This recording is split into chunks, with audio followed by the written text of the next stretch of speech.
Buenas tardes, bienvenidos. Desde la sección de Filosofía, hoy vamos a presentar una actividad en torno a la figura de Lacan. Está incorporada dentro de un ciclo que lleva como título Lacan, sus aciertos y sus contradicciones. La ponencia que nos va a presentar el profesor Requena es la segunda de este ciclo dedicada al psiquiatra y psicoanalista francés.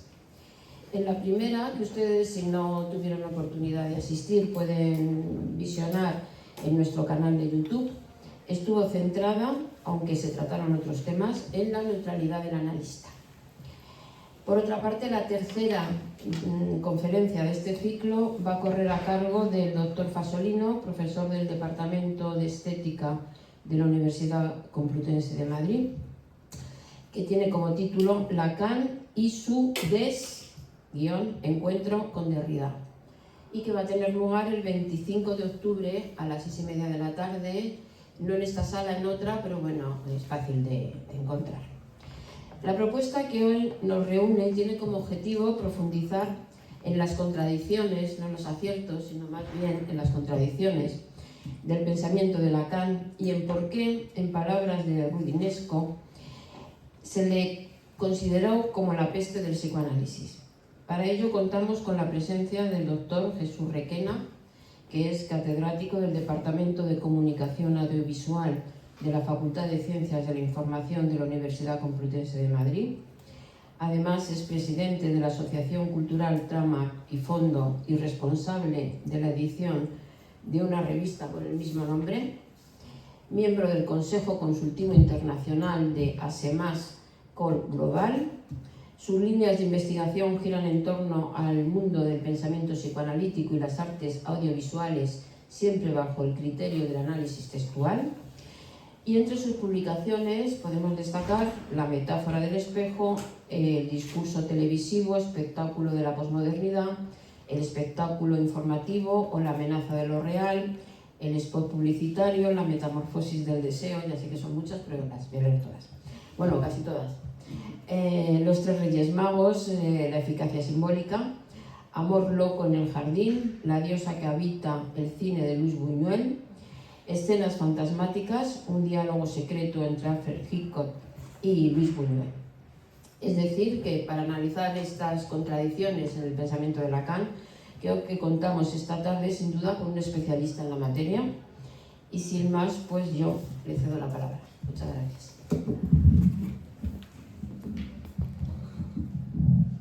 Muchas gracias, Carmen. Buenas tardes.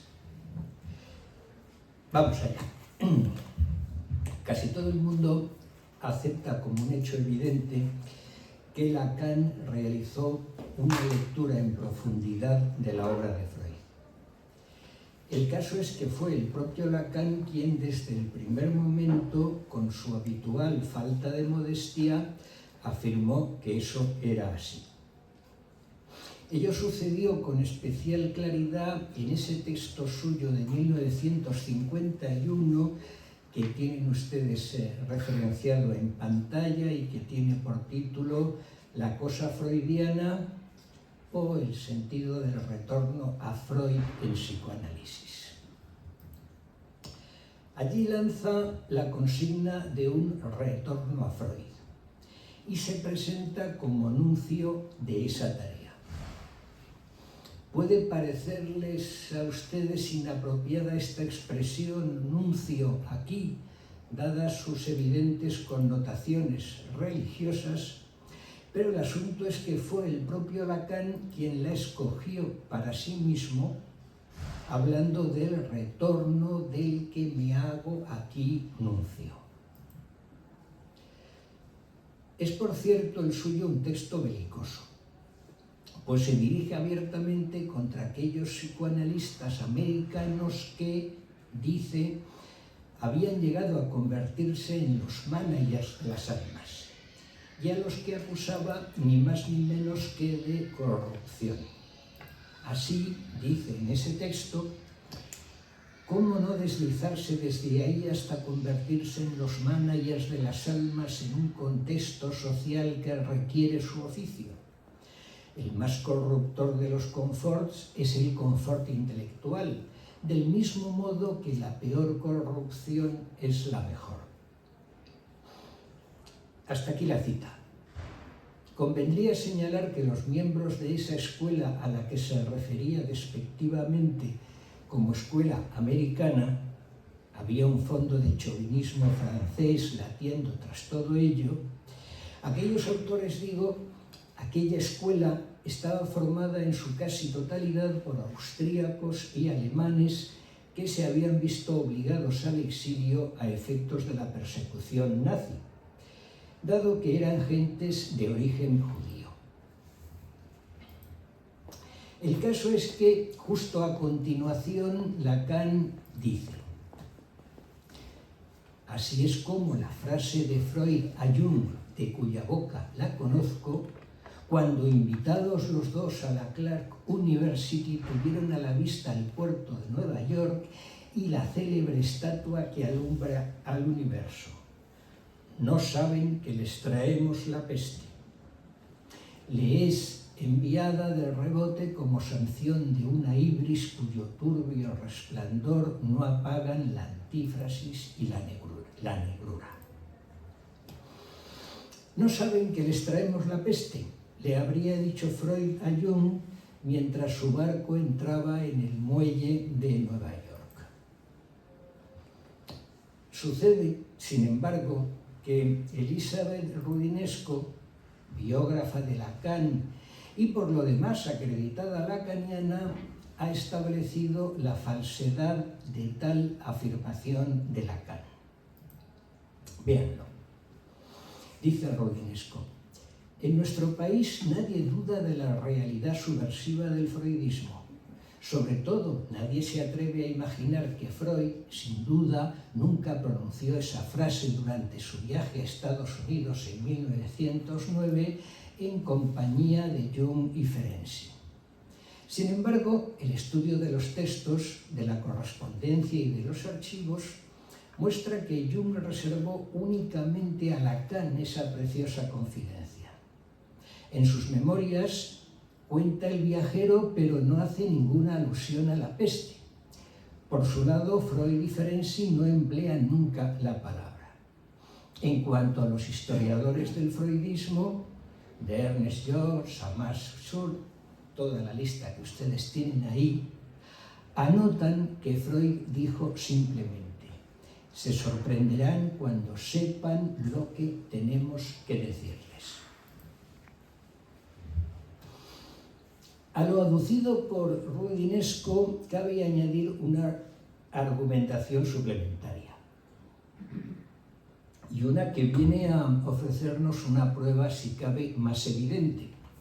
Miren, si Freud lo hubiera dicho y Jung lo hubiera oído, este último no habría dudado de utilizarlo en su debate contra Freud, porque es sabido que su oposición a la importancia que Freud daba a la sexualidad, la de Jung, agradaba precisamente a todos aquellos que veían en esa importancia de la sexualidad freudiana el aspecto más dañino para la cultura en la obra de Freud. Lo habría usado, pero es que Freud no lo dijo. Ahora bien, la pregunta es, entonces, ¿era Lacan un mentiroso? Claro está, la palabra mentira la pongo yo, dado que Roudinesco no la emplea. No la emplea por más que nos dé buenos motivos para introducirla aquí. Pero sucede que ella, porque se reconoce y afirma lacaniana, da el más desenvuelto giro discursivo y afirma que,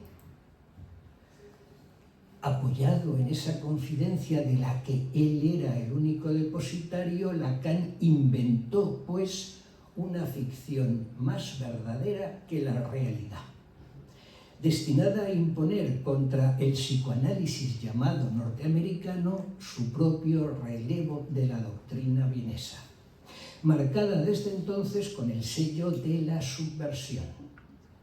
Y esa visión de una peste freudiana llegó a instaurarse también en Francia hasta el punto de que hoy los propios no lacanianos creen que pertenece a Freud.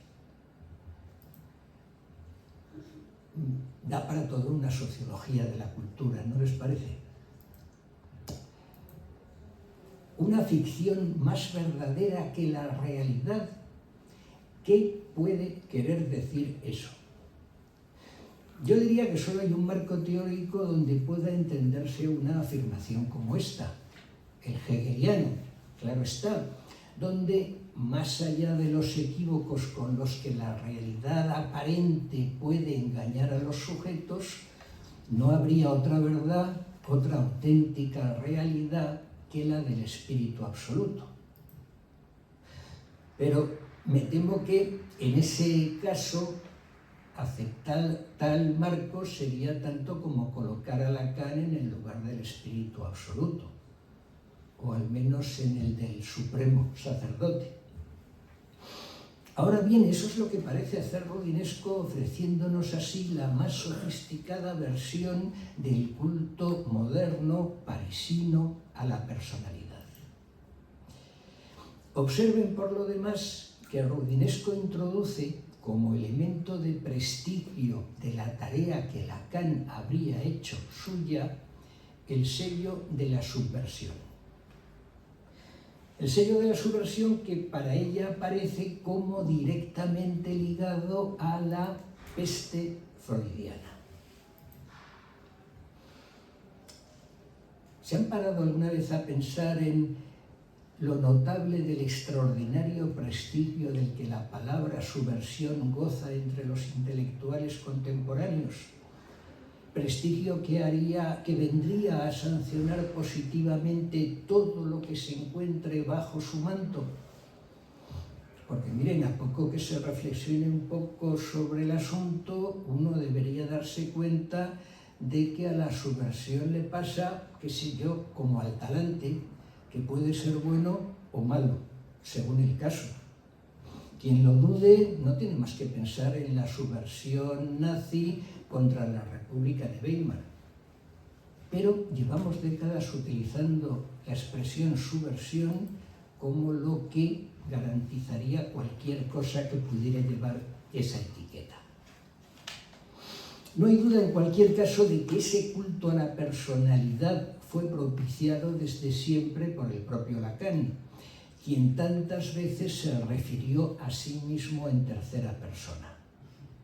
Y, desde luego, en la promoción de ese culto participaba decididamente esa mentira, la de atribuir a Jung algo que Jung nunca dijo, lo que suponía a su vez atribuir a Freud, vía Jung, algo que el propio Freud nunca había dicho.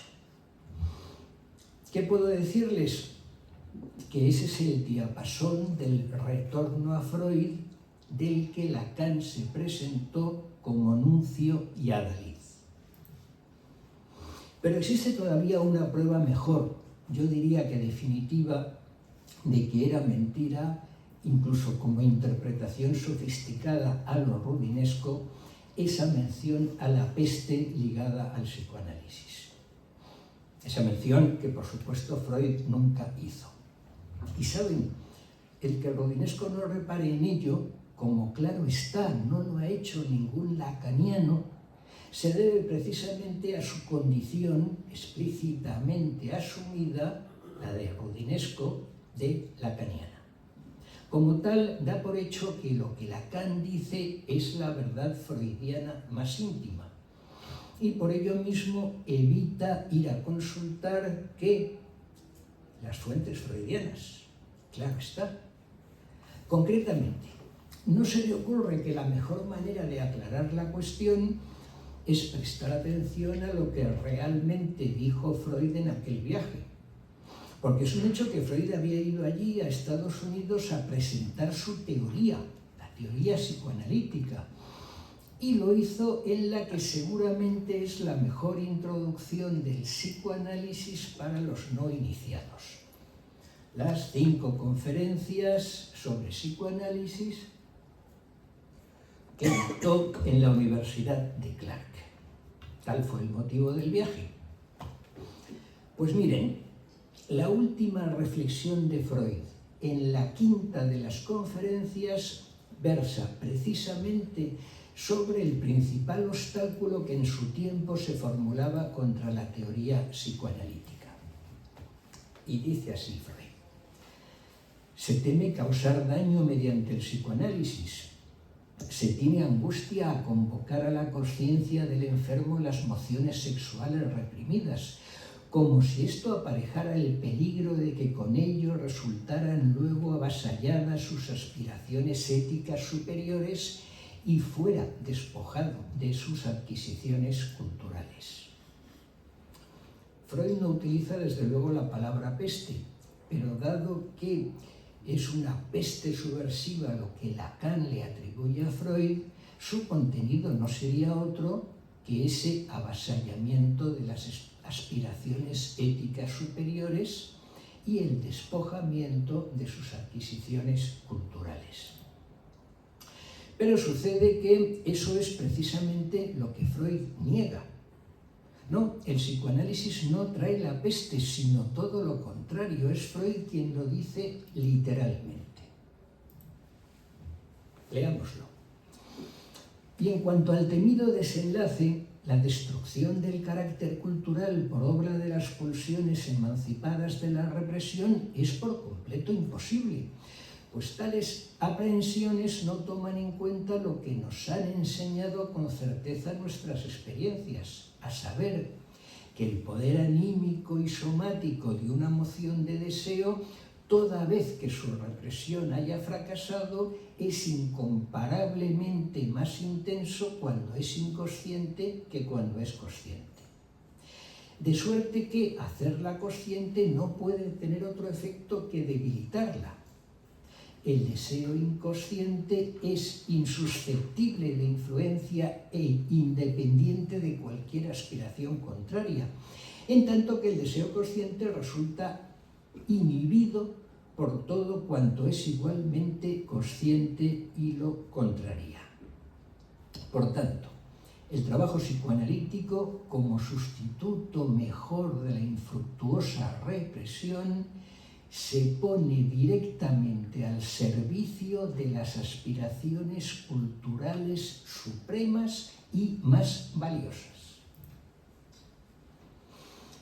Tres son las vías que Freud describe para esa apuesta del psicoanálisis al servicio no de la peste, sino de todo lo contrario, de las aspiraciones culturales supremas y más valiosas.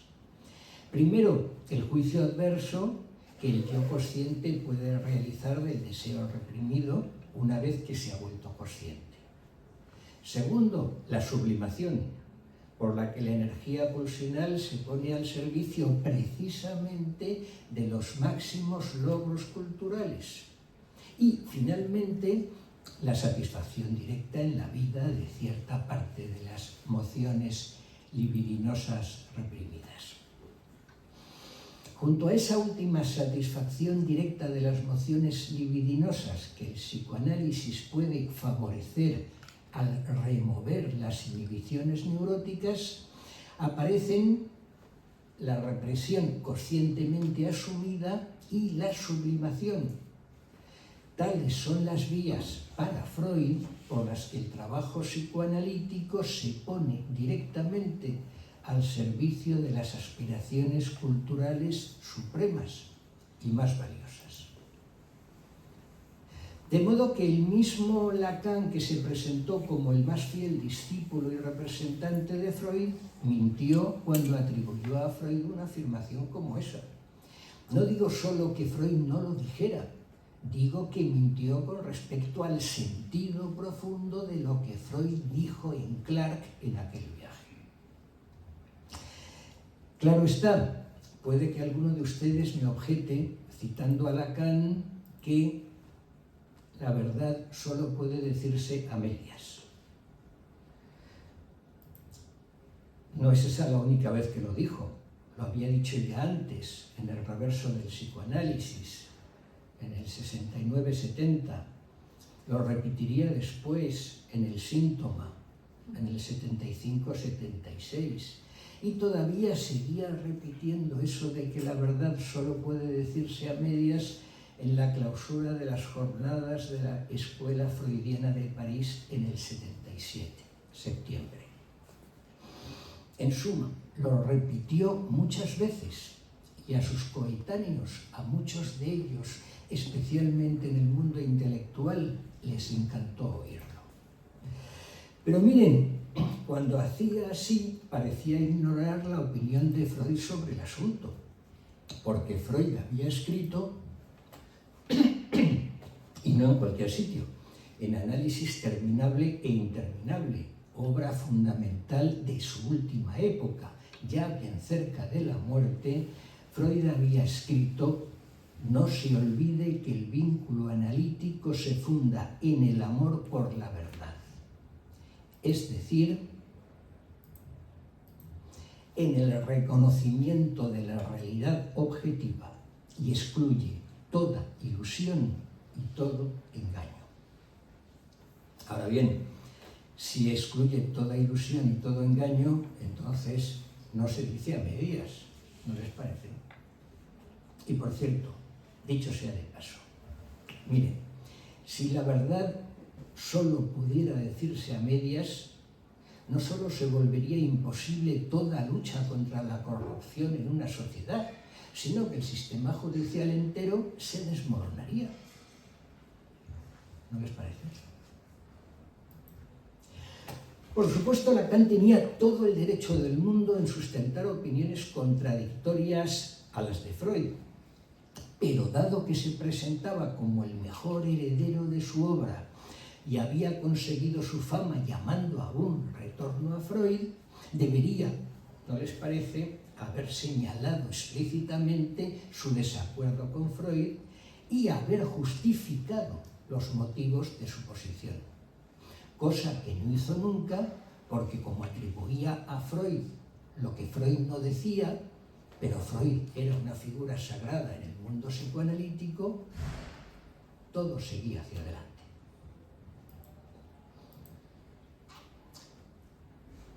Debía haberlo hecho tanto más cuanto que él mismo, Lacan, en un momento dado, en su seminario 7, el 59-60, puso la ética en el centro de su retorno a Freud.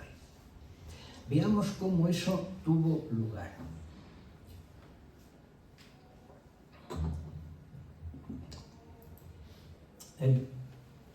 Ya sé que les presento muchas citas, discúlpenme. Saben, es que tengo la convicción de que si no les presentara todas estas citas, no me creerían.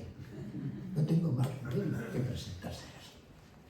Bien, dice Lacan: si hay una ética del psicoanálisis, la pregunta se formula, es en la medida en que de alguna manera, por mínima que sea, el análisis aporta algo que se plantea como medida de nuestra acción o simplemente lo pretende.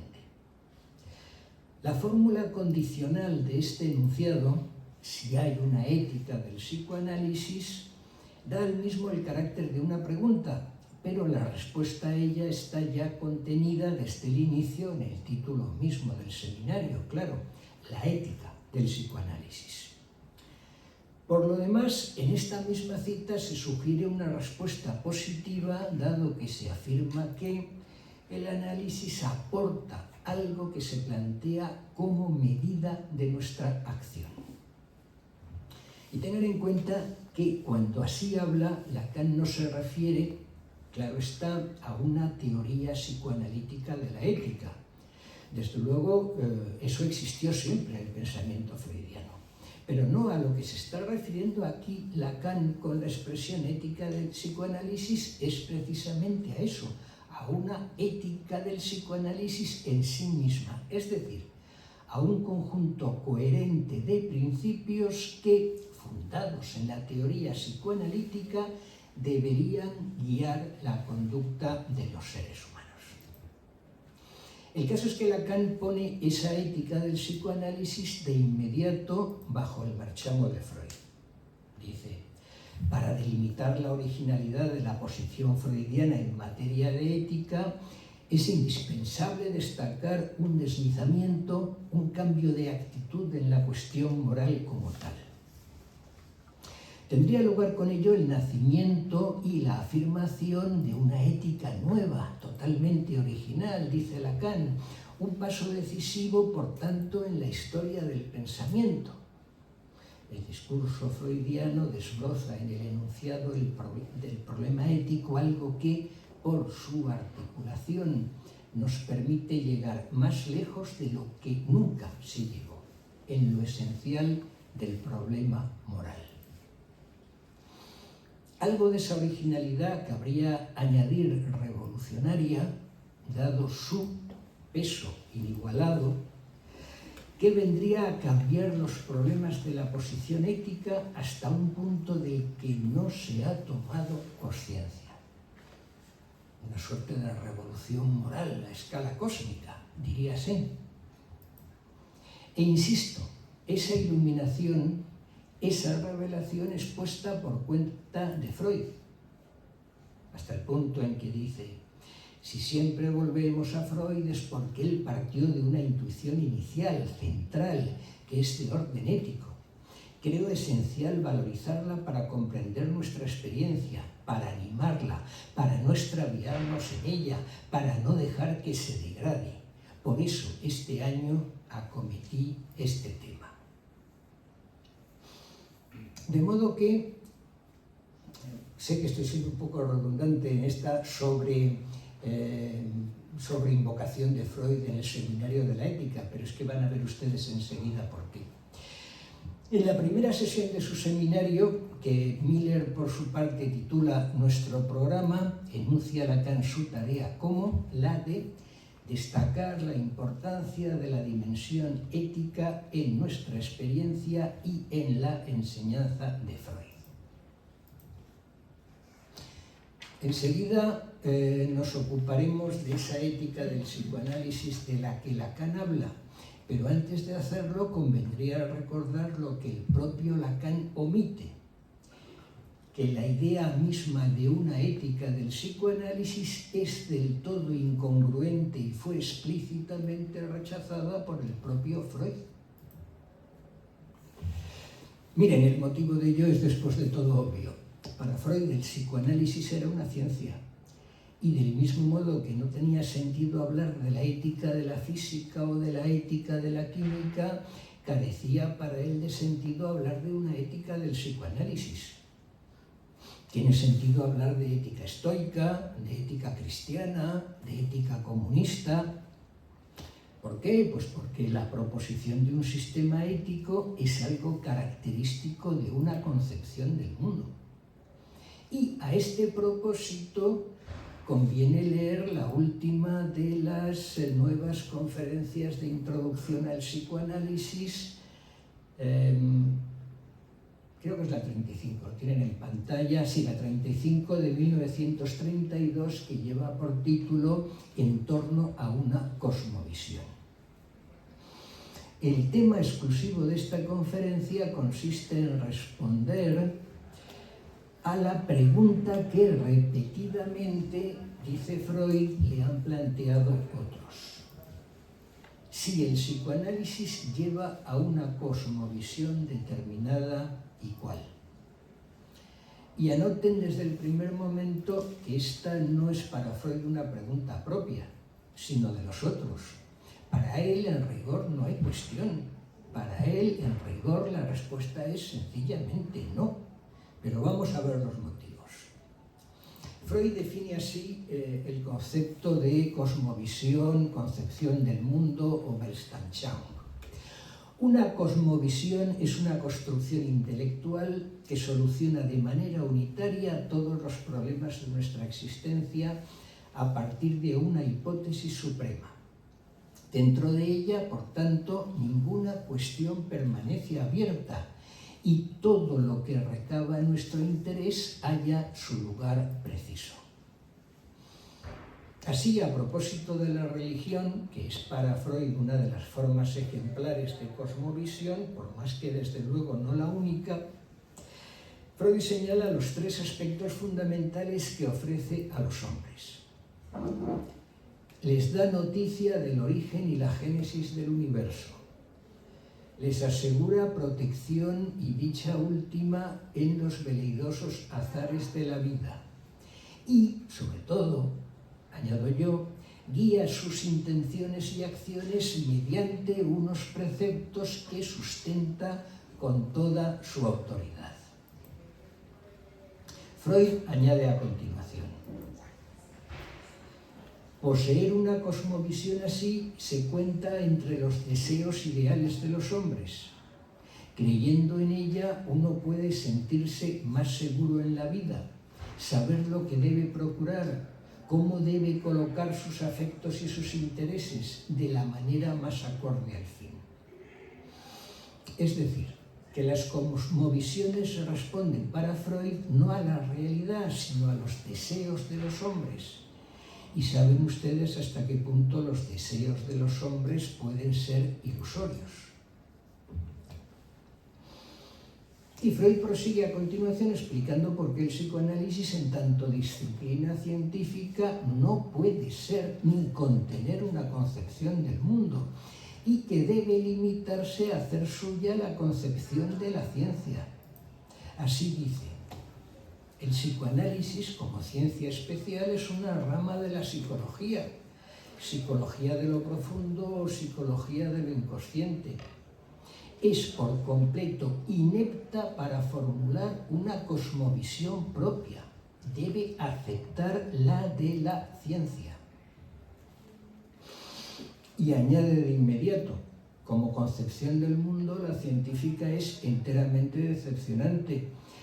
Sí, porque por su carácter científico no puede dar lo que las concepciones del mundo dan: explicaciones completas del mundo, de su origen, de su sentido, y por ende no puede dar una fundamentación totalizante de la conducta humana, que es lo que pretendió hacer Lacan. Vean todavía con más claridad cómo se expresa Freud sobre el asunto y muy exactamente sobre la cuestión ética. La cosmovisión científica ya se distancia notablemente de nuestra definición. Es cierto que también ella acepta la unicidad de la explicación del mundo, pero solo como un programa cuyo cumplimiento se difiere al futuro. En lo demás se distingue por caracteres negativos. La limitación a lo que es posible averiguar aquí y ahora, y la tajante desautorización de ciertos elementos que le son ajenos. Asevera que no existe otra fuente para conocer el universo que la elaboración intelectual de observaciones cuidadosamente comprobadas, vale decir, lo que se llama investigación. Y junto a ellas no hay conocimiento alguno por revelación, intuición o adivinación. ¿Ven ustedes hasta qué punto para Freud la disciplina científica supone una tajante desautorización de esos elementos que le son ajenos, y se está refiriendo a la segunda y tercera de las funciones de las concepciones del mundo que él mismo ha enumerado? Con respecto a esa tercera función, la relativa a los preceptos éticos, la posición de Freud es absolutamente rotunda. Por su tercera función, la de promulgar preceptos, prohibiciones y limitaciones, es por la que más se distancia de la ciencia. En efecto, esta se conforma con indagar y comprobar. Ahí lo tienen. Proponer, afirmar o negar principios de conducta, con la única excepción del compromiso con la verdad, que es la condición básica de la conducta de un científico, es algo del todo extraño a la ciencia y, por tanto, al psicoanálisis. Carece de sentido, en suma, para Freud la existencia de una ética del psicoanálisis. De modo que postular la existencia de tal equivale a renunciar a concebir el psicoanálisis como una ciencia para pasar a pensarlo como una concepción del mundo. Y claro está, donde hay concepciones del mundo también hay siempre profetas. Tal es lo que sucede progresivamente a lo largo de la obra de Lacan, quien comenzó siendo en los tiempos del estructuralismo un defensor a ultranza del carácter científico del psicoanálisis, pero que fue progresivamente escorando hasta rechazar toda exigencia de cientificidad para él mismo. No me voy a detener en ello, tengo un artículo publicado repasando todo ese proceso lacaniano y no es necesario ahora. Si a alguien le interesa, se lo puedo ofrecer luego. Pero veamos ahora en qué consiste esa ética del psicoanálisis de la que Lacan habla y que con esa desenvoltura suya tan propia de la que les estoy hablando, no dudó en atribuir a Freud. La formula solo 3 páginas después de haber planteado su pregunta retórica inicial, y lo hace en el último capítulo, el de llegada, por decirlo así, del seminario 7. Dice así: porque sabemos reconocer mejor que quienes nos precedieron en la naturaleza del deseo, un juicio ético es posible, que representa esta pregunta con su valor de juicio final. ¿Ha usted actuado en conformidad con el deseo que lo habita? Esta es una pregunta que no es fácil de sostener. Pretendo, dice Lacan, que nunca fue formulada en otra parte con esta pureza y que solo puede serlo en el contexto analítico. A ese polo del deseo se opone la ética tradicional. Como pueden ver, Lacan afirma que hay una ética del psicoanálisis porque hay, desde el punto de vista de un juicio ético que sería posible, el que se establecería a partir de una pregunta a la que se le da el carácter ni más ni menos que de juicio final. La resonancia es, se dan cuenta ustedes, apocalíptica. ¿Ha usted actuado en conformidad con el deseo que le habita? Yo es que soy dado al leísmo, debe ser por mi tronco leonés. Observen que Lacan no habla simplemente, como hacía Freud, de conocer, de elevar a la consciencia el deseo inconsciente. No, habla de actuar conforme al deseo inconsciente. De modo que la conducta ética sería aquella en la que el acto fuera conforme con el deseo del sujeto, es decir, aquella que apuntara a la realización de ese deseo. Y ciertamente esto es lo explícitamente afirmado pocas páginas más adelante, cuando con toda rotundidad dice: propongo que la única cosa de la que se puede ser culpable, al menos en la perspectiva analítica, es de haber cedido en su deseo. Como ven, es esta una nueva afirmación que viene a confirmar la anterior, incluyendo en el asunto la cuestión de la culpa, que, como saben, es un compañero inevitable de toda, o una compañera inevitable de toda reflexión ética.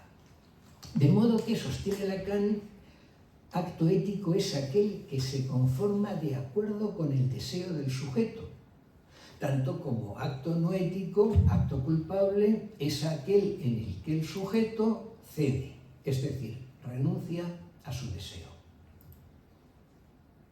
Y observen que la culpa aquí es concebida con independencia a toda relación con el otro. Se trata de una culpa que se establece exclusivamente en relación de cada uno con su propio deseo, sin que el otro tenga aquí la mayor relevancia. ¿Qué les parece? ¿Les gusta esta ética? Saben, a la gente en los 60 les encantó. Claro. A los adolescentes, por lo general, les encanta. Pero miren, Freud decía exactamente todo lo contrario. Vamos a ver cuál es la definición freudiana del acto ético. Tal y como la expone Freud en un texto tardío, Dostoyevsky y el parricidio.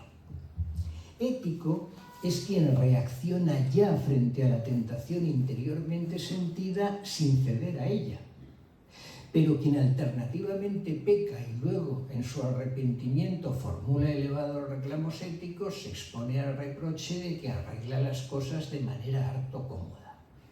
No ha realizado lo esencial de la eticidad, la renuncia, pues la vida ética es un interés práctico de la humanidad.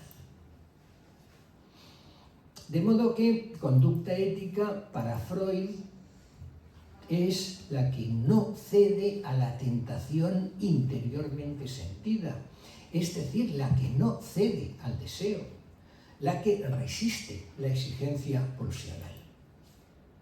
De modo que el rasgo mayor, esencial, definitorio de la conducta ética para Freud es la renuncia. Ético es quien reacciona ya frente a la tentación interiormente sentida sin ceder a ella. Igual soy un poco redundante, pero es que quiero que vean hasta qué punto los enunciados son opuestos a los que Lacan atribuirá a Freud. Ya en 1924, en El problema económico del masoquismo, Freud había afirmado esto, que la primera renuncia de lo pulsional es arrancada por poderes exteriores, claro está, los padres, y es ella la que crea la eticidad que se expresa en la conciencia moral y reclama nuevas renuncias de lo pulsional. La idea la repetirá Freud en el 29, en El malestar en la cultura. No piensen que es una idea del primer Freud, como les explicaría cualquier lacaniano desprevenido. Llegó incluso a afirmarla en el 38, en el mismo final de su obra, en el Moisés y la religión monoteísta, donde afirmará de modo inequívoco que ética es limitación de lo pulsional. De modo que resulta obligado a constatar la neta oposición existente entre Freud y Lacan sobre la ética. Una oposición que resulta especialmente patente en el uso en sentido opuesto de una misma palabra, ceder. Para Freud, pueden pensar ustedes lo que quieran, con Lacan, con Freud. Aquí de lo que se trata es de tomar conciencia, ¿qué quieren que les diga?, de una suerte de estafa intelectual. Lacan convenció a todo el mundo, entre otras cosas porque sus textos eran tan difíciles de leer que luego no los leía nadie, convenció a todo el mundo de que estaba diciendo lo que Freud sostenía, y lo que decía era exactamente lo contrario. Insisto, renunciar Freud o no renunciar Lacan, por lo que al deseo se refiere. Claro está, por lo que al deseo prohibido se refiere. Y algo del todo semejante sucede con lo que se respecta a la culpa. Si en Freud la culpa aparece por la presión del superyo, cuando el yo ha renunciado a cumplir con sus mandatos, en Lacan, en cambio, la culpa aparece en el caso opuesto, cuando el sujeto renuncia a cumplir su deseo. Todavía, si en Freud, como por lo demás en toda la tradición cultural que le precede, la culpa se suscita esencialmente en relación con el otro, tanto con aquel que ha dictado la ley que el superyo hace suya, como con aquel otro que será la víctima del acto culpable, en Lacan desaparece, por lo que la culpa de la que habla se refiere exclusivamente a la relación con el propio deseo al que no se estaría dispuesto a renunciar. ¿Saben? De ello se deduce una concepción negativa, patológica de la noción de culpa en el pensamiento lacaniano, para nada en el freudiano. Y una noción que encanta a nuestros contemporáneos. Si a uno le dicen usted no es culpable de nada, si usted se entrega a su deseo, no es culpable de nada, tan feliz. Tan feliz, solo que no se sabe qué podría sobrevivir del edificio mismo de la ética. Y es que es exactamente el punto al que conduce la deriva lacaniana. A estas alturas, una pregunta es obligada. ¿Por qué no reconoció Lacan que su posición sobre la ética era exactamente la opuesta a la de Freud, en vez de presentarla como una deducción inevitable de los presupuestos freudianos? ¿Desconocía Lacan los textos de Freud que les he citado? En mi opinión, desconocía varios de ellos. En mi opinión, Lacan leyó a Freud mucho menos de lo que él dio a entender. Pero cabe también de que él mismo se deslizara en su reflexión ética, dejándose llevar y construyendo una imagen que encantaba a sus contemporáneos, ¿no? En todo caso, algo va mal en todo ello, ¿no? En todo caso, el asunto más notable ya no es que Lacan lo supiera o no lo supiera, asumiera conscientemente su impostura o se deslizara en ella sin darse cuenta. Lo realmente llamativo de su seminario de la ética, que es para muchos el mejor y el más prestigioso, digo, entre sus discípulos, por ejemplo, Recalcati dice que es la mayor obra del pensamiento del siglo XX. Pero si en el siglo XX publica Freud todas sus obras, qué desmesura, ¿no les parece? Lo realmente llamativo, digo, es que nadie en el mundo lacaniano se haya dado por enterado de la existencia de esta abultada contradicción. ¿Por qué? Porque no han leído a Freud, si no se darían cuenta. Y ello sobre todo porque la cuestión de la ética no puede para nada ser considerada marginal, dado que afecta de manera central a la estructura teórica mayor del psicoanálisis, que es el Edipo, el complejo de Edipo. No solo porque, a decir de Freud, la ética llega con el superyo en su fase final, que es la del sepultamiento del complejo de Edipo, sino también porque después de todo se encuentra implícitamente implicada desde el comienzo mismo del proceso edípico. Miren, podría citarles a propósito de esta idea básica de Freud, ¿no?, sobre el Edipo, la prohibición del incesto, etc., podría citarles de nuevo a Freud. Pero no, esta vez voy a citar a Lacan. ¿Saben por qué? Porque por esta vez al menos Lacan sí sigue a Freud y nos da un resumen sucinto del asunto. El problema es que lo que van ustedes a leer y a escuchar se encuentra en el seminario de la ética, en el mismo seminario que llega a las contradicciones que ya les he expuesto. Dice Lacan: Freud aporta en lo tocante al fundamento de la moral la afirmación del descubrimiento de que la ley fundamental, la ley primordial, aquella en la que comienza la cultura en tanto que se opone a la naturaleza, es la ley de interdicción del incesto. Y añade: todo el mundo sabe que su correlato es ese deseo del incesto que es el gran hallazgo de Freud. Este es el deseo esencial. Freud designa en la interdicción del incesto el principio de la ley primordial. Todos los demás desarrollos culturales solo son sus consecuencias y sus ramales, y al mismo tiempo identifica el incesto como el deseo más fundamental. ¿Ven? Lacan a veces expone bien a Freud. Ahora bien, si esto es así, ¿cómo podría casar con ese punto de llegada de la ética del psicoanálisis en ese mismo seminario que conduce a proponer como máxima ética no ceder en el deseo?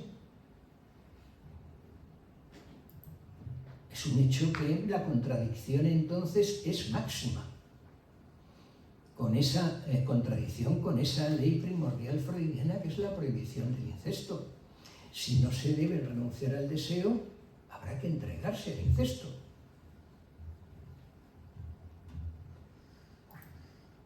Porque miren, si el deseo esencial, fundamental, los dos adjetivos son de Lacan, es el deseo incestuoso, y si ese deseo primordial, fundamental, es antagónico, choca, y está prohibido por la ley fundamental primordial, que es la ley que prohíbe el incesto, parece obligado a concluir que actuar conforme al deseo es realizar el incesto.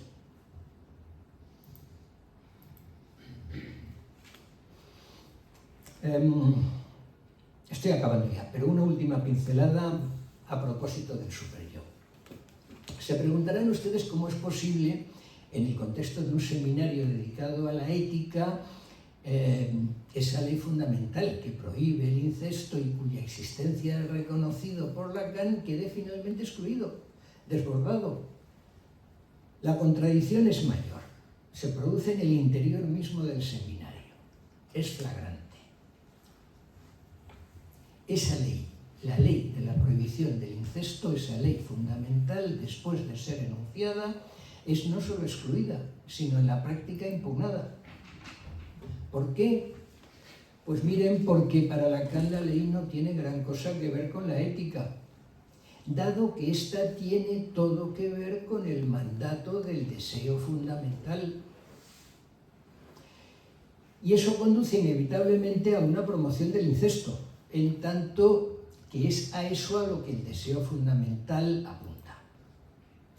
Miren, es curioso, a mí al menos me lo parece, que haya unos cuantos psicoanalistas lacanianos que en los últimos tiempos estén seriamente preocupados por cómo va el asunto de la ética en nuestra sociedad contemporánea.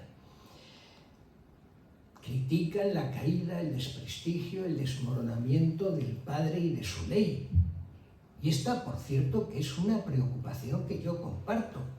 Pero miren, debo llamarles la atención de que eso entra en contradicción rotunda con el punto de llegada del seminario de la ética de Lacan, y jamás se desdecirá de lo allí afirmado.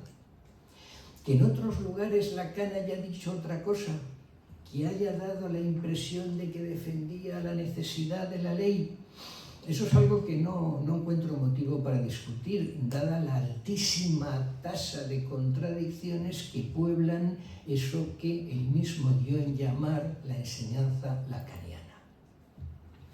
En todo caso, por lo que se refiere al seminario 7, que es el que ahora nos ocupa, la ley, que como saben está necesariamente ligada al superyo, resulta impugnada tanto como el superyo mismo.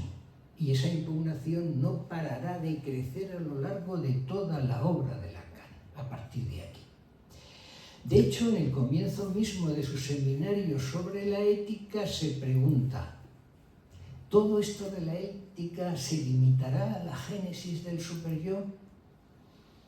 Y ciertamente es esta una pregunta retórica que, a diferencia de aquella otra sobre la existencia de la ética del psicoanálisis que veíamos al principio, esta está destinada a ser respondida de modo negativo. Dice: la experiencia moral no se limita a esa parte destinada al sacrificio, modo bajo el cual se presenta en cada experiencia individual. No está vinculada únicamente con ese lento reconocimiento de la función que fue definida, autonomizada por Freud bajo el término de superyo, y a la exploración de sus paradojas, a lo que denominé esa figura obscena y feroz, bajo la cual se presenta la instancia moral cuando vamos a buscarla en sus raíces. Y aquí otra notable impostura lacaniana, que esta vez afecta a la noción freudiana de superyo. Porque, como pueden ver, Lacan no solo caracteriza al superyo de obsceno y feroz. No hay duda de que el superyo puede llegar a serlo, pero no hay duda igualmente de que Freud nunca lo redujo a eso. Sino que afirmar no se limita a calificar al superyo de obsceno y feroz, sino que afirma que ese carácter obsceno y feroz constituiría las raíces mismas del superyo. ¿Saben? Eso que para Lacan era lo esencial del superyo no era para Freud otra cosa que la degradación patológica del superyo. Para Freud, el superyo era esencialmente todo lo contrario. El porvenir de una ilusión, dice Freud. El fortalecimiento del superyo es un patrimonio psicológico de la cultura de supremo valor. Las personas en quienes se consuma se transforman de enemigos de la cultura en portadores de ella. Mientras mayor sea su número dentro de un círculo cultural, tanto más segura estará esa cultura y más podrá prescindir de los medios de compulsión externa, es decir, de prohibiciones policiales, si ustedes quieren, o judiciales. Como ven, Lacan atribuía a Freud ideas que eran la negación rotunda de sus presupuestos teóricos. De hecho, ese es el punto de llegada del seminario de la ética. Ese no renunciar al deseo, de hecho estaba escrito ya al comienzo mismo de ese seminario, aunque entonces se formulaba de manera retóricamente interrogativa y afectaba ya al superior. Decía así al comienzo el propio Lacan: ¿debe o no debe someterse el yo al imperativo del superyo paradójico y mórbido, semi-inconsciente y que por lo demás se revela cada vez más en su instancia a medida que progresa el descubrimiento analítico y que el paciente ve que se comprometió en su vía? Su verdadero deber, si puedo expresarme de este modo, ¿no es acaso ir contra ese imperativo? Esta es la propuesta lacaniana, ir contra el imperativo del superyo. Ahí lo tienen, la peste y la subversión. El verdadero deber del yo no sería otro que ir contra ese imperativo. Exactamente lo opuesto a lo que Freud sostuvo siempre.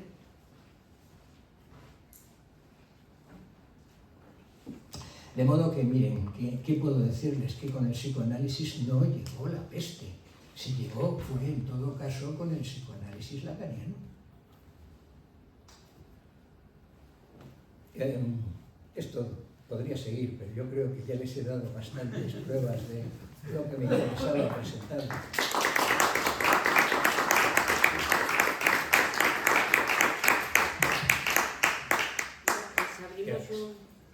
Abrimos un turno de preguntas si alguien quiere aportar, preguntar.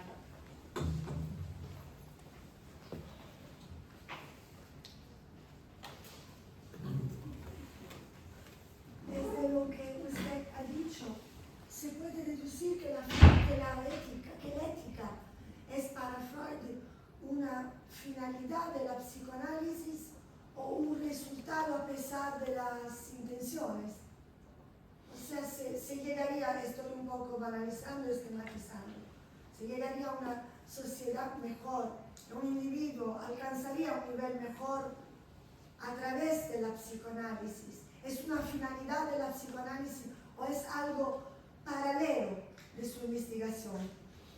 Para Freud el psicoanálisis es una ciencia de la psicología profunda, es decir, básicamente de los procesos inconscientes que determinan el funcionamiento de la psique, y al mismo tiempo una terapia para curar las formas de enfermedad psíquica. Pero jamás una ética. El psicoanálisis contiene una teoría de la ética, es decir, el psicoanálisis explica que las diversas éticas que la humanidad ha conocido han nacido como forma de instaurar represiones, renuncias, para hacer posible la vida cultural y social. Pero ni el psicoanálisis como teoría, ni el psicoanalista como terapeuta debe jamás dar indicaciones éticas, ni a sus lectores, los teóricos, ni a sus pacientes, los psicoanalistas. O sea, los psicoanalistas en el diván no deben jamás dar consejos éticos. Deben confrontar al individuo con las fuentes de malestar, debe ayudarles a que las reconozcan, puedan afrontarlas, pero nunca puede ser una guía espiritual, y mucho menos convocar a la entrega al deseo. Miren, ¿cómo les diría yo? Lacan, aunque construyó toda su autoimagen porque era un magnífico publicista, presentándose como freudiano, de hecho estaba mucho más influido patentemente por Nietzsche por una parte y por los surrealistas por la otra parte. La pulsión del poder es algo que entendía muy bien, y lo de viva la libertad del deseo de los surrealistas, que es lo que en un momento dado dice a una Europa, la de los 60, que está entrando en una fase de narcisismo catatónico que casi nos está llevando a nuestro fin como civilización.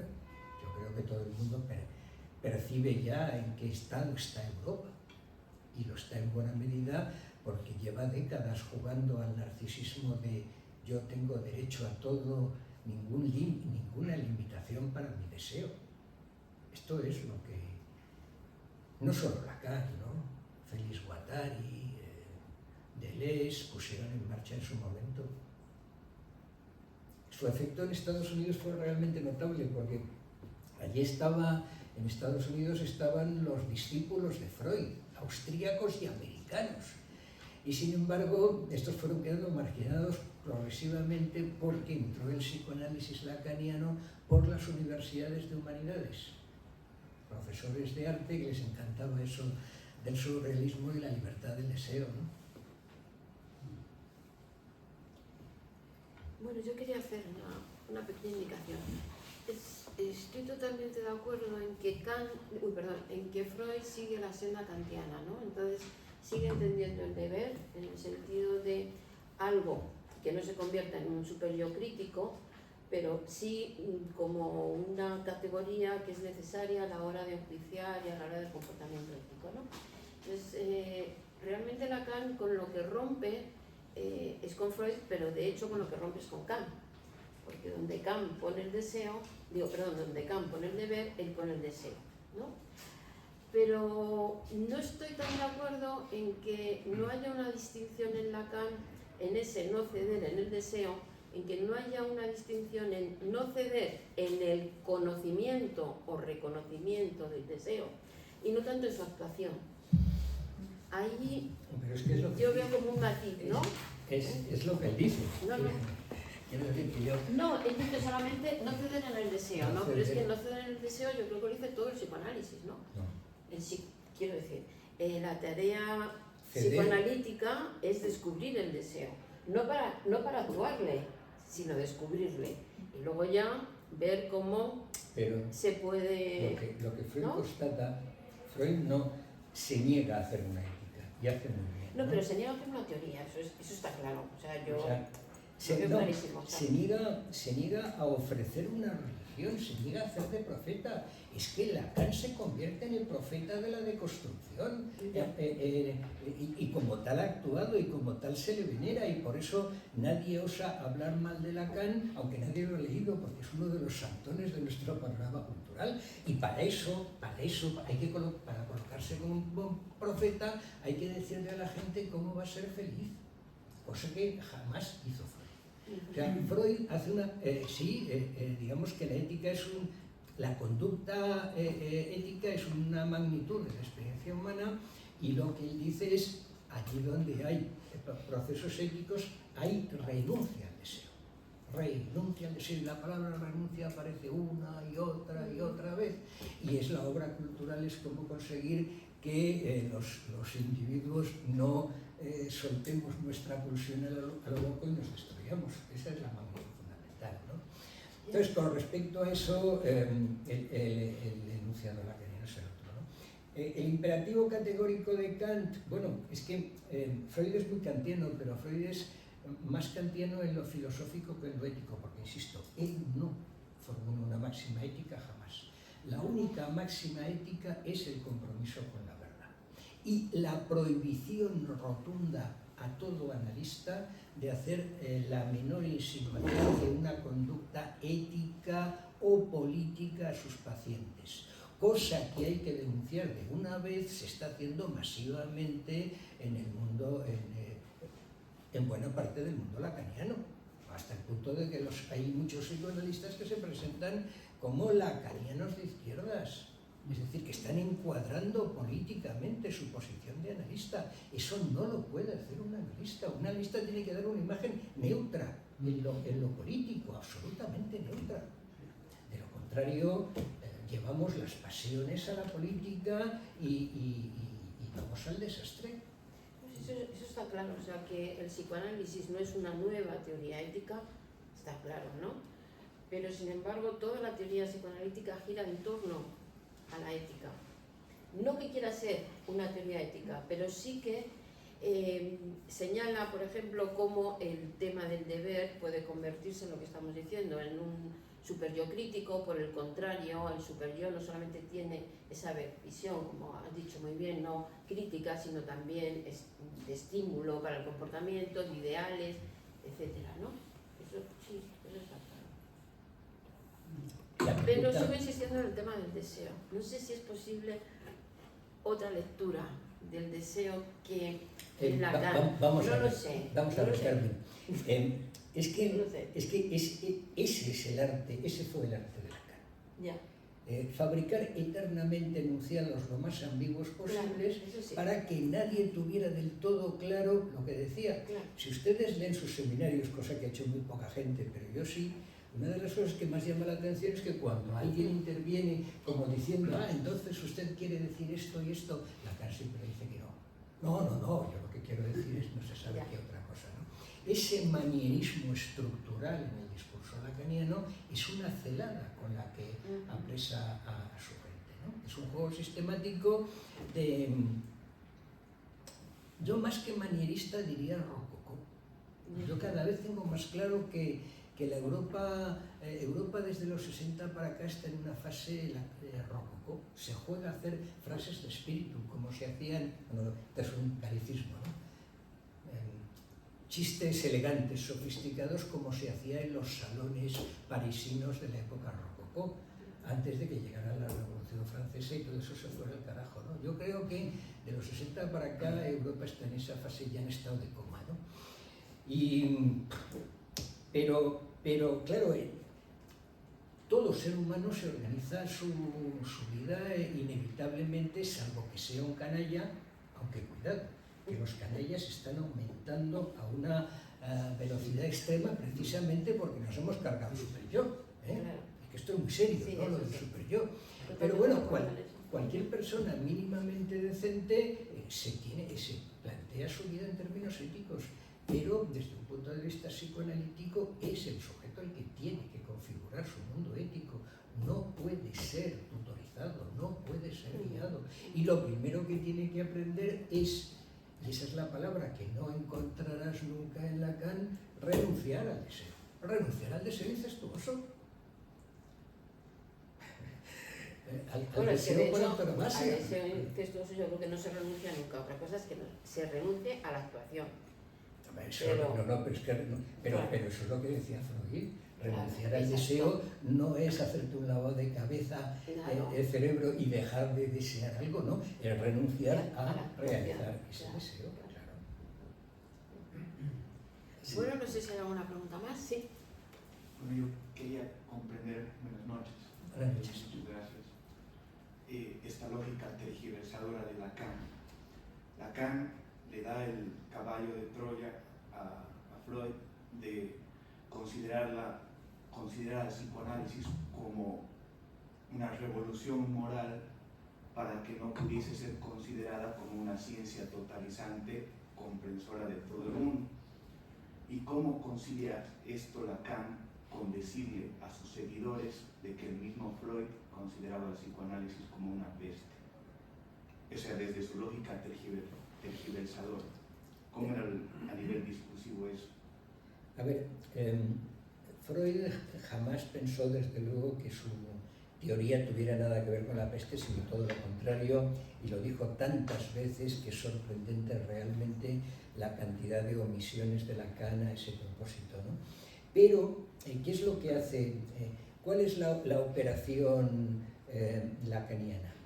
Lacan era un magnífico publicista, era un hombre con un olfato inaudito para lo que había en el ambiente, y como no tenía él mismo ninguna ética personal, era capaz de dar a la gente lo que quisiera oír. De hecho, la propia Rovinesco cuenta que intentó convencer al Papa de que le aceptaran el culto católico como psicoanalista católico, ¿no? Entonces, a ver, ¿qué pasa en la juventud europea de los años 60? La Segunda Guerra Mundial fue terrible, los años 50 son años existencialistas, donde la gente más o menos va recomponiéndose, pero la capacidad del europeo de olvidar es extraordinaria. En los 60 se olvida el desastre que casi aniquila nuestra cultura en el siglo XX. Y mayo del 68 resume los años 60 como el mayor espejismo adolescente y narcisista de Europa. Yo siento, igual a alguno de ustedes les doy un disgusto diciéndolo así. Yo de joven me parecía esto de super guay, esto del 68. Pero ¿qué quieren que les diga? A ver, exijamos lo imposible. Era uno de los lemas del 68. ¿No te das cuenta que es lo mismo de no renunciar al deseo de Lacan? Exijamos lo imposible. Es un mensaje con doble sentido. Todo, que no haya ningún límite, que no haya restricción. Yo tengo derecho a todo. Y de hecho, lo desastroso es que llevamos décadas con un sistema escolar educando a los niños pequeños en la idea de que tienen derecho a todo. Peor todavía, educamos a los niños con la idea de que tienen derecho a ser felices, que es la idea más loca que se puede imaginar. ¿Cómo derecho a ser feliz? A la gente hay que educarle a sobrevivir al dolor que le aguarda y a hacer lo posible para crear espacios de felicidad. Pero prometer el derecho a la felicidad es crear una generación de amargados que van a reclamar a todo el mundo que no se ha realizado su deseo. Bueno, el 68 lamentablemente fue el resumen de todo eso. Es cuando sale el antiedipo de Deleuze, que es ya la fantasía total, ¿no? A propósito de Freud, pero viene directamente por la vía lacaniana. Lo que pasa es que Lacan toma distancia porque quiere ser el amo, él. No quiere compartir el poder con ningún otro, ¿no? Pero esa fue básicamente la operación. Entonces, peste sonaba a subversión. Y la subversión era guay, todos somos subversivos.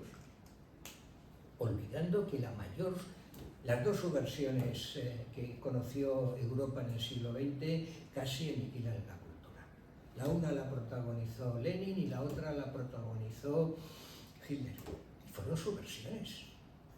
O sea, ¿cómo podemos los europeos a estas alturas seguir manejando esta ingenuidad adolescente de la subversión? La peste, qué bien, una teoría que es la peste, va a arrasar nuestros valores. Pero no se dan cuenta que Lacan es uno de los primeros teóricos de la deconstrucción. Ese proceso en el que se instala Occidente en un momento dado y que procede a la demolición sistemática de todos los valores de nuestra civilización. ¿En qué punto estamos ahora? Pues el problema es que ya hemos deconstruido todo y no nos queda nada. Ya ni siquiera nos queda el placer de deconstruir. Por eso ya los intelectuales de la peste y de la subversión tienen poco éxito, porque a nadie le interesa ya esto de la intelectualidad. Hay una cosa que yo quería preguntar, porque claro, yo desconozco todo esto, me muevo en otro mundo, aunque me han sugerido ciertas ideas de lo que esto estoy diciendo, pero no las voy a sacar a relucir, relacionadas con la pesimista alemana y tal, eso lo dejo de lado. Pero sí hay un personaje que yo creo que o no lo ha tenido en cuenta, o en fin, que es Aleister Crowley.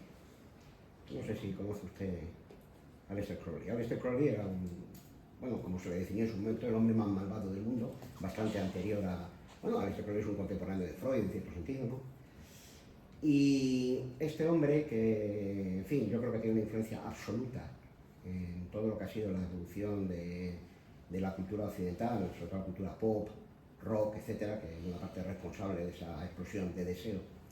Escribió mucho, yo he leído bastantes de sus obras porque además tengo un antiguo alumno mío que se ha dedicado a traducirlas, bastantes de ellas al español, por tanto están ya disponibles, pues, se puede leer en inglés, pero vamos. Y Aleister Crowley, uno de los libros fundamentales, su libro fundamental, que él decía que había recibido una revelación mística por una especie de dios egipcio y tal, ¿no? Era el libro de la ley.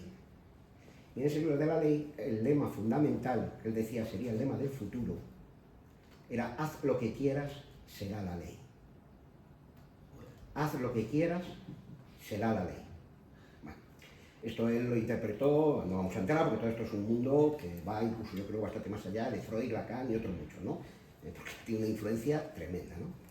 Entonces, él lo interpretó eso, pues una especie de apología total del deseo, de la droga, en fin, porque él pensaba que era, digamos, la manera de entrar en contacto con ese mundo místico. La influencia de Aleister Crowley en la cultura pop, rock, etc., ha sido absoluta. Por ejemplo, es uno de los hilos, si me dejo, por ejemplo, de Alaska. Por poner un ejemplo cotidiano. Esto lo conoce poca gente, pero es algo que yo creo que tiene una influencia absoluta. Cuando uno ve a los alumnos que yo he tenido en el instituto, muchos de ellos son un Aleister Crowley en miniatura. Haz lo que quieras, será la ley. Entonces mi pregunta es, porque Aleister Crowley tuvo una relación un poco con Pessoa, muy fuerte, en fin, fue un hombre muy, muy conocido. A mí lo que me asombra es que no se hable más de él, ¿no? Porque, ¿no? En fin, yo creo que es una presencia larvada que está ahí constantemente, ¿no? Entonces yo quisiera saber si usted tiene noticia, pero claro, yo eso no lo sé.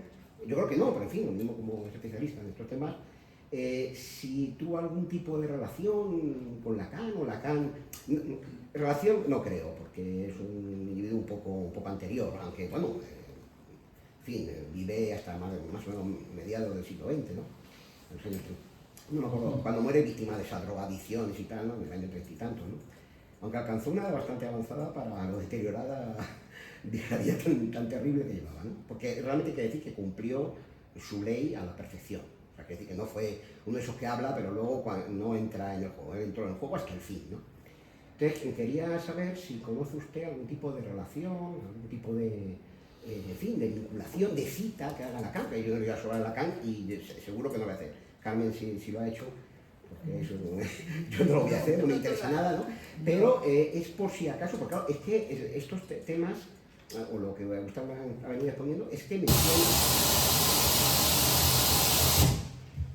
me suena literalmente, esta especie de apología de eso, que luego retomaron como eso sí lo he leído, Guattari, Deleuze, todos estos, eso sí lo he leído, ¿no?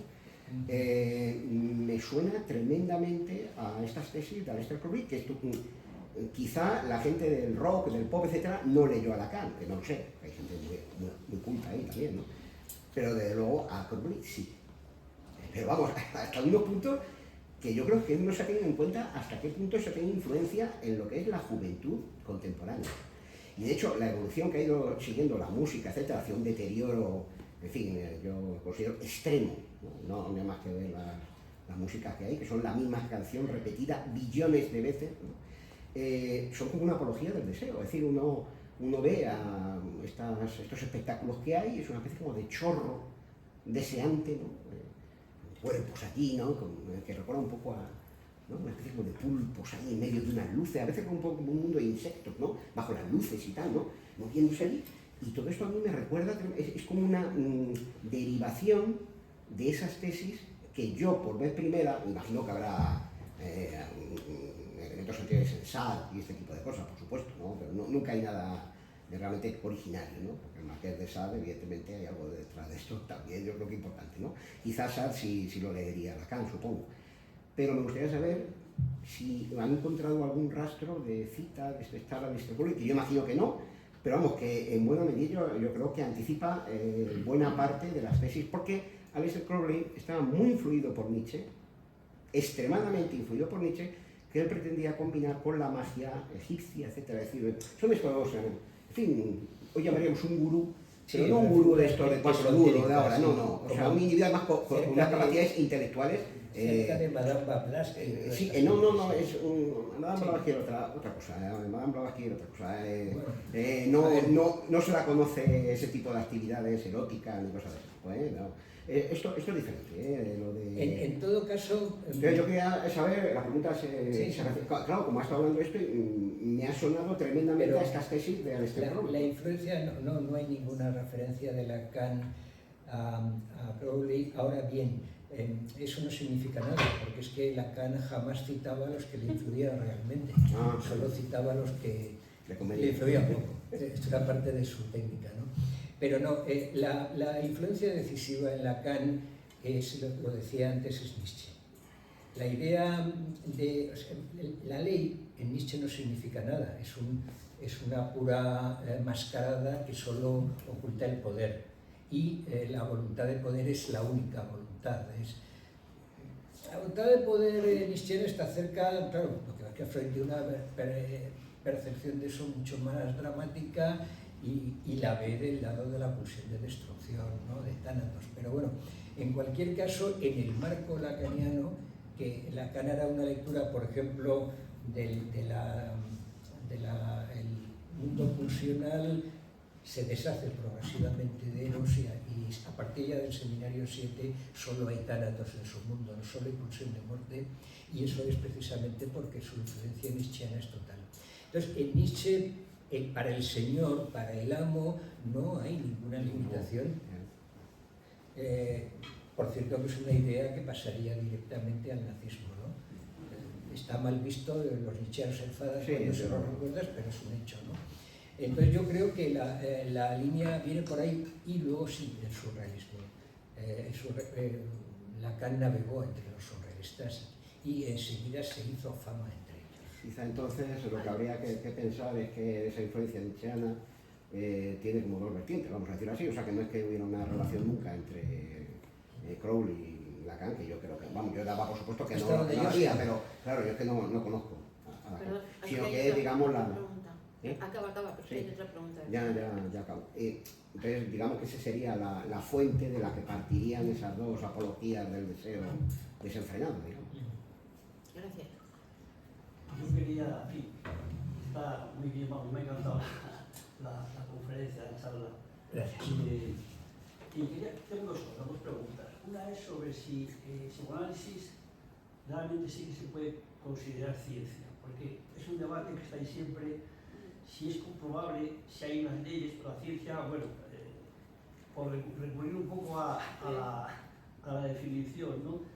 La ciencia se considera, ¿no?, que tiene que conseguir unos principios y unas leyes generales con capacidad predictiva y comprobables experimentalmente. Entonces, la práctica psicoanalítica, yo no sé hasta qué punto se puede establecer unas leyes de que con tales presupuestos va a haber esas consecuencias y tal. Yo ahí siempre tengo esa duda que me parece muy difícil de resolver. Esa es una cuestión.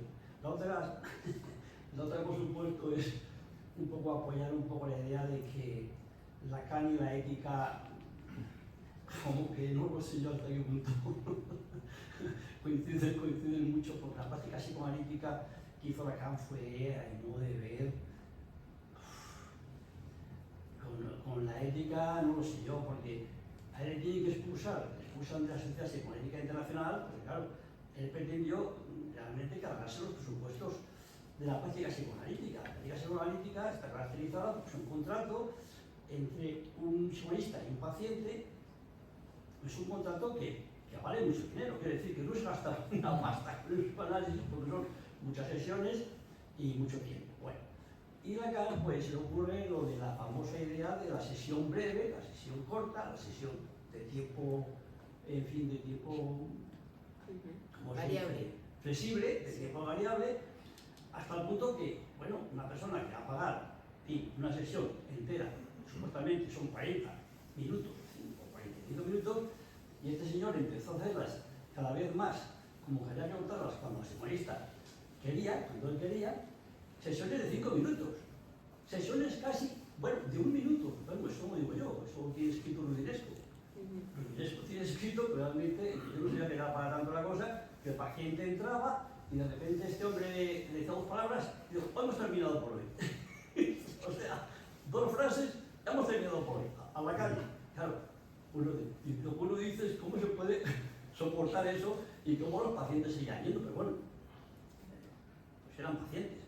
Me parece un abuso de una persona que depende y que considera que Lacan es maravilloso, como siempre idealizamos a un psicoanalista.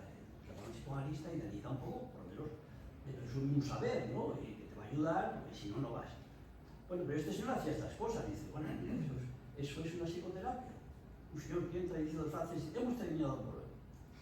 Pero pagar los euros que fueran, en pesetas, en los 60. Claro. En fin, bueno, eso es una observación. Sí, Lo de la ciencia, que no siempre se me da duda. Sí, yo con respecto a lo segundo estoy absolutamente de acuerdo, y en rigor la expulsión de Lacan de la Internacional fue justa y bien motivada.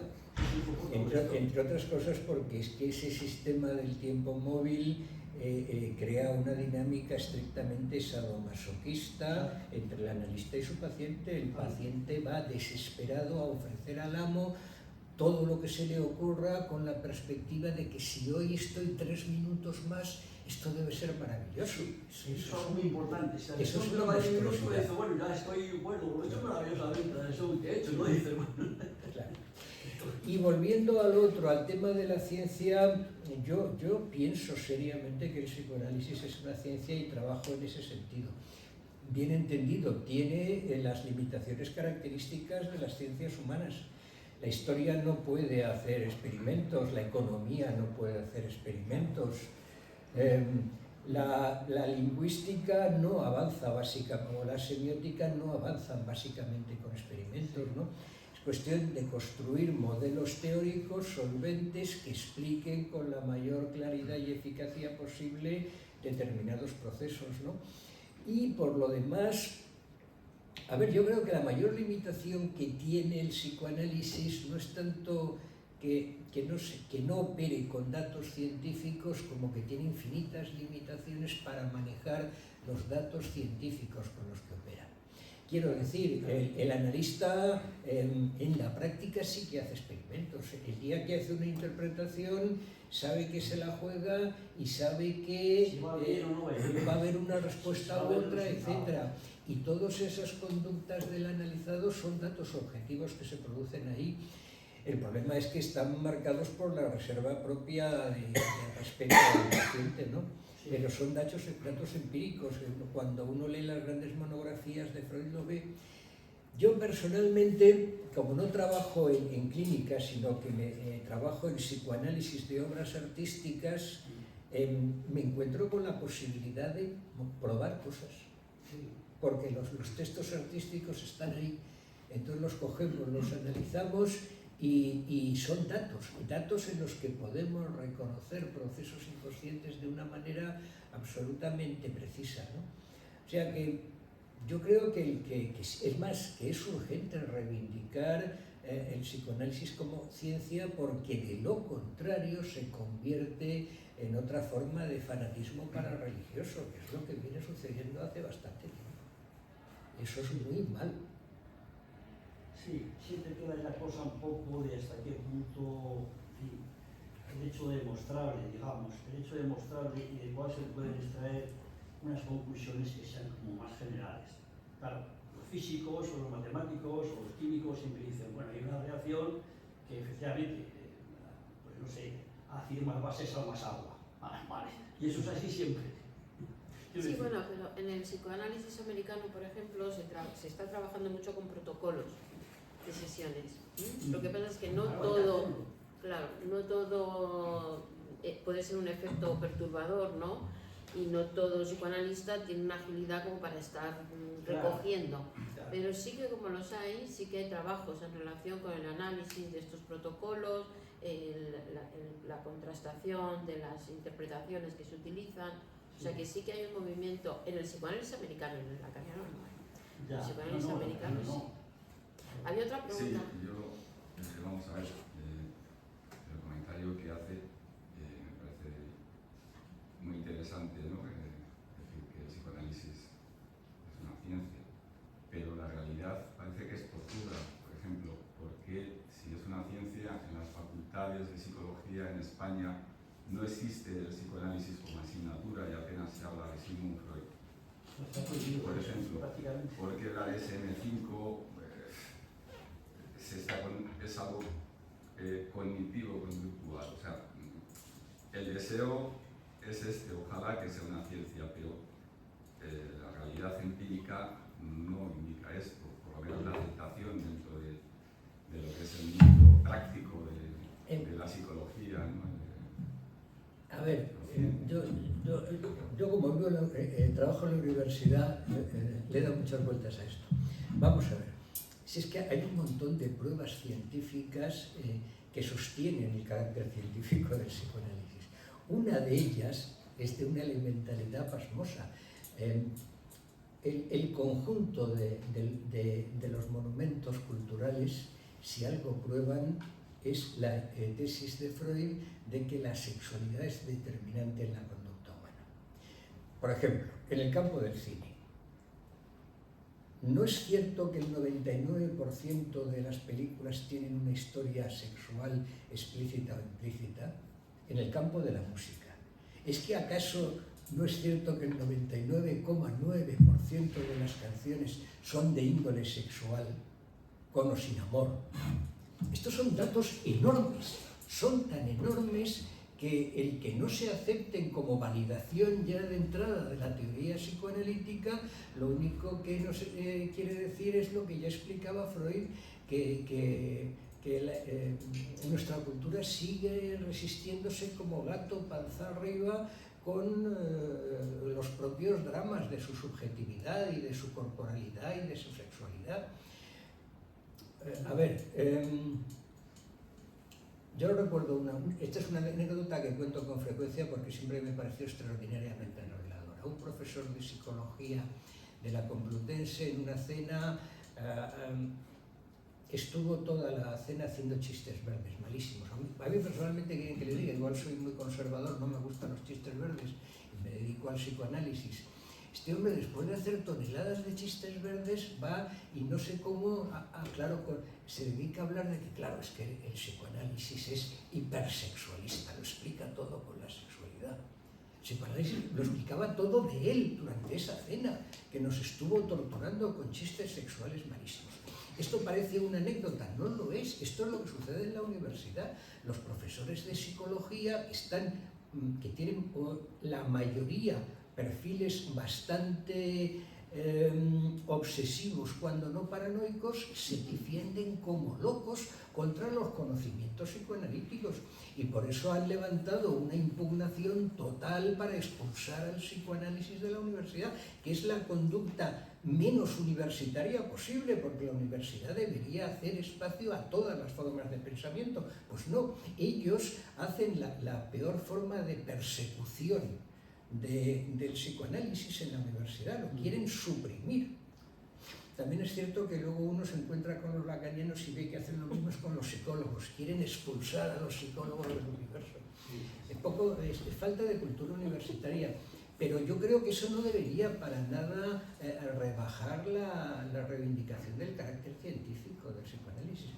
Bien es cierto, el psicoanálisis es una ciencia de la subjetividad. Y el problema de la modernidad es que no sabe procesar la subjetividad. Este sí que es, y por eso este es un problema político, incluso sociológico muy serio. Pero faltaría que pudiéramos afrontarlo. O sea, la ceguera de la modernidad, y esto es lo que entendemos, lo que se entiende en la universidad por ciencias humanas, es pensar al ser humano como una máquina, como un pequeño ordenador. La psicología cognitiva funciona toda ella con ese patrón.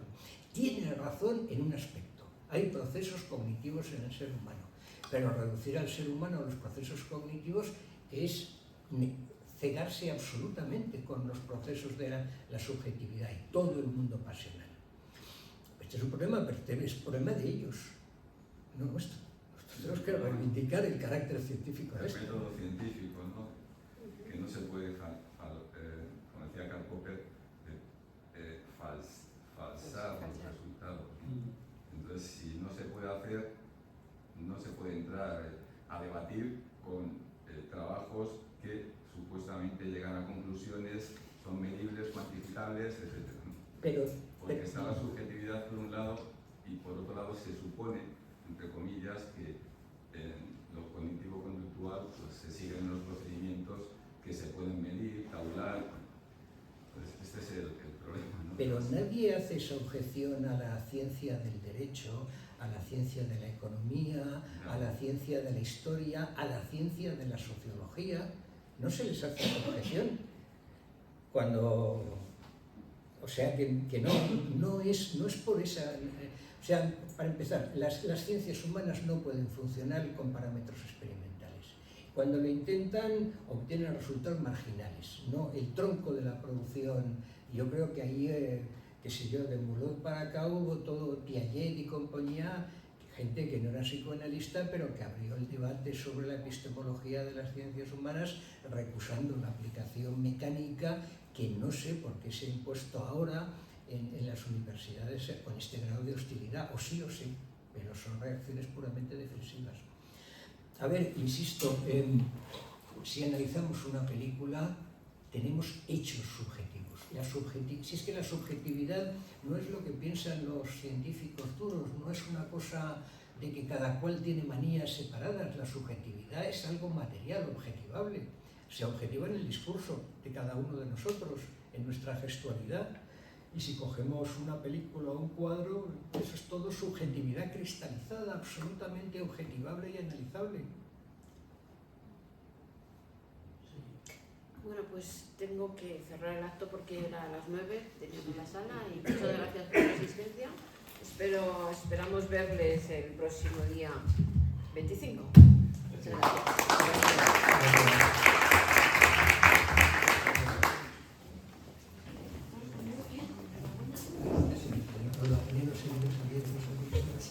Era previsible. Por favor, para tener esta primera cosa me cuesta mucho su intervención. Yo no me puedo permitir esto en español. Pero era la noticia, la primera que me vino que quería decir la diferencia entre reconocimiento y actuar, impedirse que lo reconozca. No lo puedo decir en español. Y me dije que esa sería la postura muy firme. Porque si no se hace la ecuación. Apagar esto. Sigue. ¿Cómo?